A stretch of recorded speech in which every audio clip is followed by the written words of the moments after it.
नमस्कार मित्रांनो, विधान परिषद निवडणुकीत महायुतीत फूट. शिवसेनेने बिघडवले भाजपचे गणित. काँग्रेसला विजयाची संधी मिळणार आहेत. काय आहे ही बातमी आपण थोडक्यात आणि सविस्तर ह्या चॅनलच्या माध्यमातून आज बघणार आहोत. चला तर मग मी सचिन नाईक आणि तुम्ही बघत आहात आपली राजनीती चॅनल. विधान परिषदेच्या अमरावती स्थानिक स्वराज्य संस्था मतदारसंघात शिवसेनेने माजी आमदार बाजोरिया यांनी अंतिम क्षणी नामांकन दाखल केल्याने महायुतीत फूट पडली आहेत. बाजोरिया यांनी केलेल्या नामांकनामुळे भाजपाचे उमेदवार प्रवीण पोटे यांच्या समोर आव्हान निर्माण झाल्याचं मानलं जात असून या निवडणुकीत तिहेरी लढतीचे चित्र सध्या आहेत. काँग्रेससाठी राजकीय वातावरण अनुकूल मानलं जात असलं तरी नगरसेवकांच्या फुटीवर नियंत्रण ठेवण्याचे आव्हान उभे टाकलेले आहेत.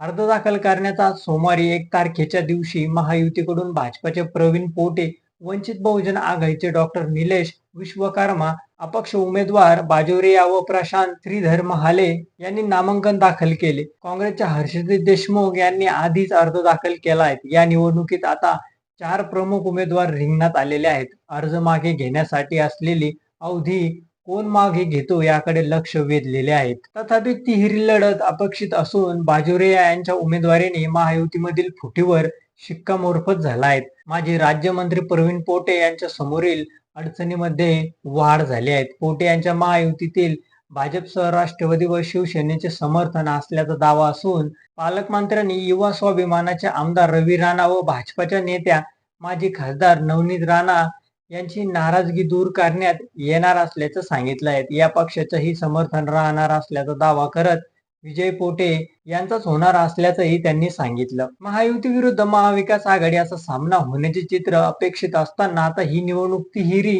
वळणावर आली आहे. शिवसेनेच्या अमरावतीसाठी महायुतीकडे आग्रही धरला होता, मात्र भाजपने प्रवीण पोटे यांना उमेदवारी जाहीर करून व नामांकन दाखल करून शिंदेचा आग्रह आवरल्याने माझे आमदार बाजोरिया यांना रिंगणात आणल्याचं बोललं जात आहे. विशेष म्हणजे त्यांचा अर्ज दाखल करताना युवा स्वाभिमानाचे काही पदाधिकारी त्यांच्या सोबत होते.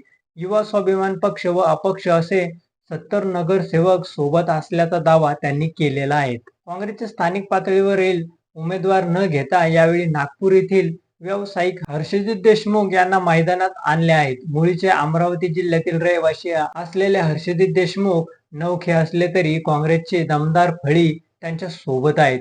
मतदारसंख्या भाजपाच्या तोडीस तोड असल्याचंही निवडणूक काँग्रेसने गंभीर्याने घेतल्यास विजयाची संधी असल्याचं बोललं जात आहे.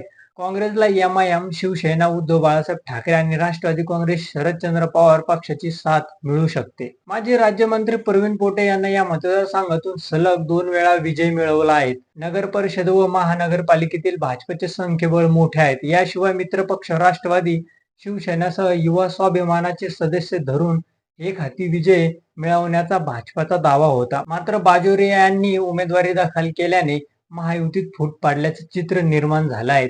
युवा स्वाभिमानाचे आमदार रवी राणा आणि भाजप नेत्या नवनीत राणा यांच्या नाराजगीमुळेही प्रवीण पोटे यांना यावेळी हॅट्रिक मारण्याचे यश मिळेल का असा प्रश्न सध्या उपस्थितीत होत आहेत. तर तुम्हाला काय वाटतं हे आमच्या चॅनलच्या कमेंट बॉक्समध्ये नक्की कळवा आणि व्हिडिओ आवडला असेल तर चॅनलला लाईक आणि सबस्क्राईब करा. धन्यवाद.